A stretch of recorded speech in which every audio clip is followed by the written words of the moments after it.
Payback. Chapter 10. Then, Oscar and I are lying together on the couch watching a movie. I am lying against his chest and he has one hand wrapped around me and the other is running his fingers through my hair. I drove straight to his house after work.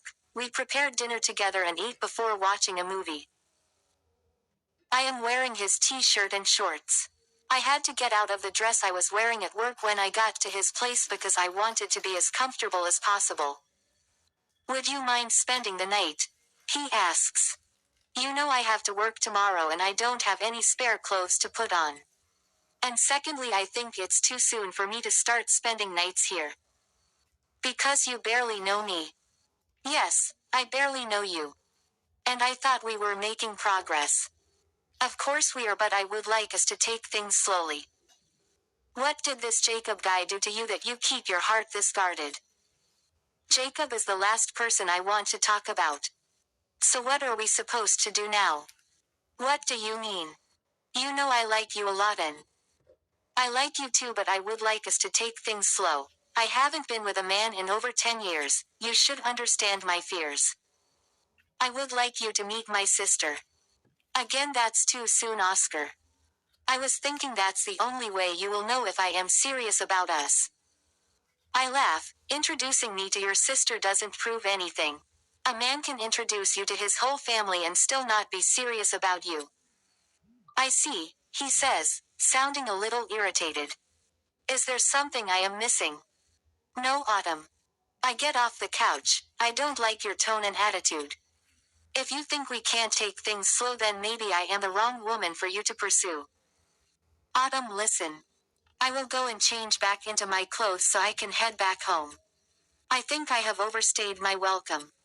Autumn. He calls, but I ignore him. I walk into his bedroom and quickly undress, but before I can put on my dress, he barges in. I am sorry, he says, then he walks towards me, grabs my hands and pulls me into his arms, kissing me hard. I am sorry, I am just scared of losing you, he murmurs, running his hands up and down my body. I don't respond. I am too weak to say anything. The only man who has ever touched and seen me naked is Jacob, and it's been such a long time. Carrying me, he lays me on the bed and he starts kissing me again, starting at my mouth before going towards my neck, and working his way over my stomach before crawling down between my legs.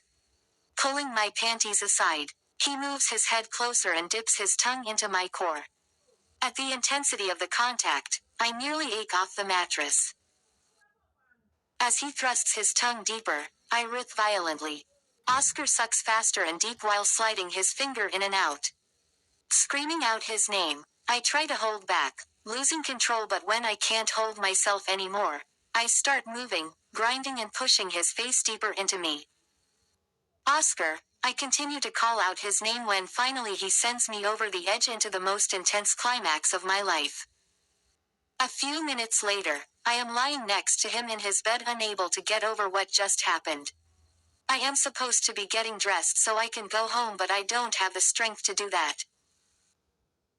I know I wanted us to take things slow, but at this moment I wouldn't mind having sex with Oscar. We have already crossed a boundary, haven't we?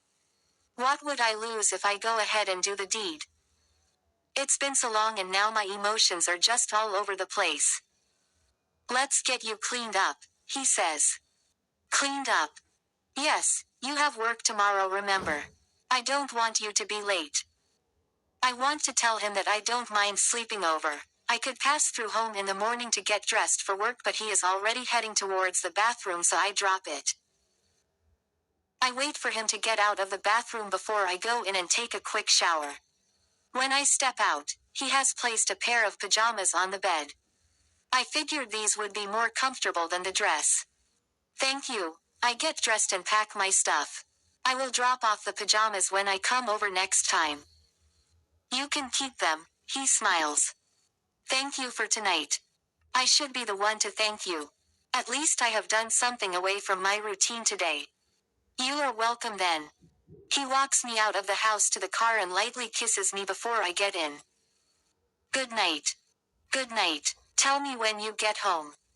Sure.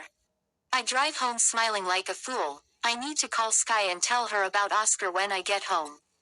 I hope she is still up though. When I get home later, I am surprised to find my father's car parked in front of my house, so I quickly step out of my car, grab my bag and head for the front door, wondering what's going on. My parents have keys to my house, but they don't show up unannounced, and it's almost 23. Ooh, what would they be doing here? When I enter the house, Mama Hyde is pacing back and forth while Papa J is making some phone calls. I also notice that Leslie is sitting on the couch. Autumn, Mama Hyde exclaims when she sees me.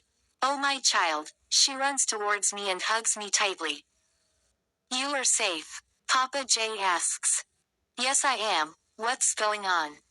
I called them, Leslie says. Why? And what are you still doing here? I got worried when I noticed you weren't home after 20 and I couldn't get through to you on the phone.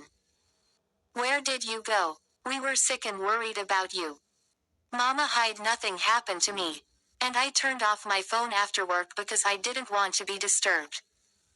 Disturbed? And why are you wearing pajamas? Where did you go? You know I am not a child anymore. I can go in and out as I please. I can return back to my house dressed in anything. I am sorry, child. We were just worried, Papa J says. It was a false alarm. I am safe and sound. I went out on a date. A date? Mama Hyde smiles. A pajama date, she adds, and I laugh. I am tired and I would like to rest.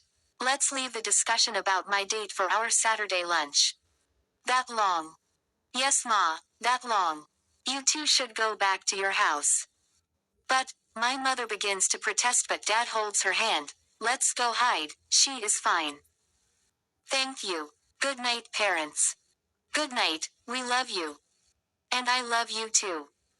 Good night, Leslie. Thanks for worrying about this one. You should join us for Saturday lunch. Sure, Ma, good night, says Leslie. When my parents leave, I shoot Leslie a serious look. What was that about, and where did you even get their numbers? I am sorry, Autumn. I was worried about you and I got their lines from your diary. You were going through my things. I ask, staring at her, and that's when I notice she is wearing one of my dresses. I thought you left in the afternoon. Tears begin to fall from her eyes. I wanted to leave, but I couldn't. I am scared of him. He called and said he won't leave my house until I get there. What if he kills me? Then go to the police station tomorrow and have him reported. I will, she wipes her face. And I shouldn't have called your parents, but I got worried when I couldn't get through to you. I used to have a sister. She left home one morning and never returned. I thought she would, so I didn't pay much attention, but the next day when she was found dead, I regret not trying to look for her the previous night. I just thought. I am sorry about your sister. And I am fine. If I knew you were here, I would have called and told you I wouldn't be home early.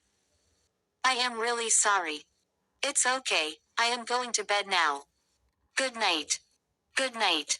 Asterisk. Ella B. Payback. Chapter 10. Then, Oscar and I are lying together.